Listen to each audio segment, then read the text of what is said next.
simple and concise. I know that you guys are excited. Have you learned a lot?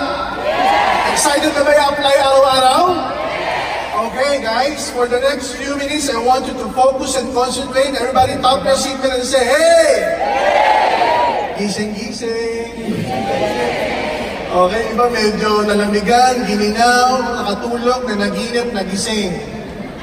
Okay, konti na lang, guys. My topic is about, I'm about to update you guys about our, an alternative ATM beside our Banco de Oro ATM, wherein we are encashing our daily payout system on the weekdays. I'm proud to announce that the weekend encashment with AIM Global China Trust ATM, just to remind you, it's Visa certified, okay, China Trust ATM, same day encashment. So pag nag-encash ka ng Friday afternoon, nasa yun yung income mo. Pag nag-encash ka ng Saturday afternoon, nasa ATM mo na. Pag nag-encash ka ng Sunday afternoon, nasa yun na rin. And if it so happen, weekdays, nag-encash ka, weekdays, BDO. Weekend, China Trust. Again, weekday, BDO, nag-encash ka kunwari ng, say, 5,000, panggalaw mo. And then in the middle of the day, nagkaroon ka ng emergency, pwede ka pa magkaroon ng emergency encashment using this ATM. Okay? May one-time password na makaka-receive ka sa cellphone mo that you will use to encash your emergency encashment. Am I clear? So how does this thing work? Ayan, it's already pre-approved. Pre-approved siya. So, pagkabigay sa'yo ng card, may 1 week activation kasi ko-coordinate pa to sa head office ng China Trust. And then after a week, pwede mo na siyang gamitin. It's 250 pesos for our distributor. The good news is that it will be available 10 days from now. So 10 days from today, we are virtually 24/7 payout system. Not weekly, 24/7. Kahit alas 3 ng madaling araw, nagkaroon ka ng emergency, pwede ka mag-encash. Alas 5 ng madaling araw, nagkaroon ka ng emergency, pwede ka mag-encash. Power na power na power.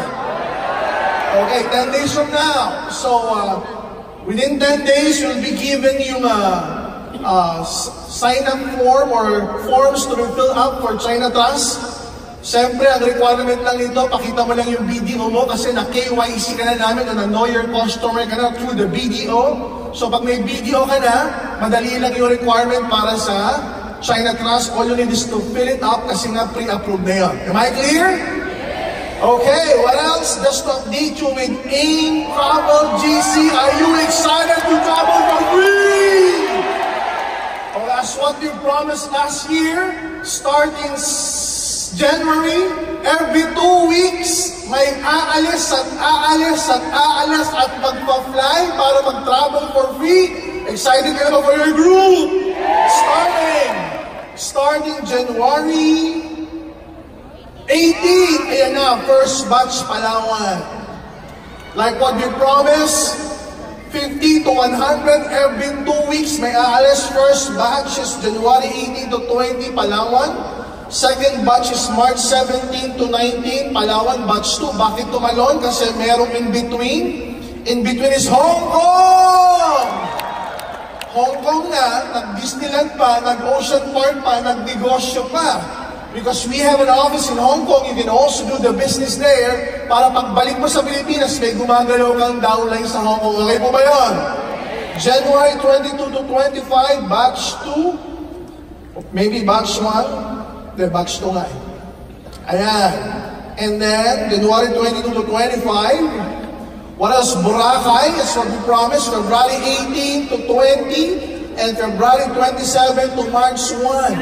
So may Palawan, may Boracay, may Hong Kong. Everybody asks me, what's next, Doc? Do you want more? Guys, ang ating Jeju Island, South Korea, Beijing, China, Maldives, naka-schedule na. So yung mga sawang-sawa na sa Palawan, Boracay, Hong Kong, mag-click, click, click, click, claim, claim, claim ka na dyan. Para sa South Korea, Jeju Islands, Beijing, China, and Maldives. Ulit. Di ba nag-enjoy ba kayo sa Maldives? Okay, guys, naka-schedule na, so at least you can click already para naman makasama ka. Again, as what we promised, every 2 weeks, may aalas, we're gonna make this thing viral. Okay, how do we make this viral? By the way, we're adding more trips. Do you want more? Do you want more? Of course, yung pinakaabangan na Japan trip! Diba yung mga gustong-gusto ng movie na kita-kita? Saan nga yun? Basta dun nga yun. And of course, Dubai trip! Do you want to travel to Japan and Dubai for free? Guys, I'm excited to announce, alam niyo na ba ang requirements? O umattend ka sa February 10, i-announce namin yung requirements doon. So again, this coming February 10 on our profit sharing executive nights, i-announce na ilang travel GC ba yan. Para habang nakapila ka na sa South Korea, nakapila ka sa Beijing, China, nakapila ka sa Maldives, nakapila ka rin sa Japan, tsaka sa Dubai trip. So do you want to travel the world? Ayan, isama mo na yan sa lahat ng mga bucket list mo on this year para ma-avail mo yung free trips with AIM Travel. So we created a frame profile sa Facebook that once you qualified, you can grab this on our Facebook account. Pwede mo ilagay yung picture mo. If you have qualified, o kung dalawa yung nag-qualify, you and your family, or your husband, or your wife, or your brother, or your sister, or your girlfriend, or your boyfriend, and then you and your leaders, okay, may it be Palawan trip, Maldives, or Jeju, whatever it is, wherever it is, you can use that. At least, pag nag-change ka ng profile, lahat ng followers, friends mo, makikita nila yun. O ano yung AIM Free Travel Palawan trip? It will create curiosity, it will create buzz. Magko-comment yan. Tapos, siyempre, pag sinagot mo, it will create viral. Okay? So, maganda ba yan? We will also create a physical frame. Yung talagang frame na hahawakan mo sa office, sa mga branches, tapos magpapaselfie ka o papakuha ka ng picture. Ibang klase naman yun na pwede mo rin gamitin. So guys, can you imagine in the future? Everybody say future. In the nearest future, within this year, it may be you, your family, or your leaders who would qualify for these free incentive trips. Okay? Pwede ba yun? Kasi you might be saying, Doc, pabalik-balik na ako ng Palawan, ng Boracay, ng Hong Kong. Maybe it's not for you anymore. Maybe it's for your downlines to inspire them. For them to feel another level of success. Level up. Okay, the next phase of success, sila naman ang maka-experience yung na-experience mo. Okay ba yun? Okay, so may topic for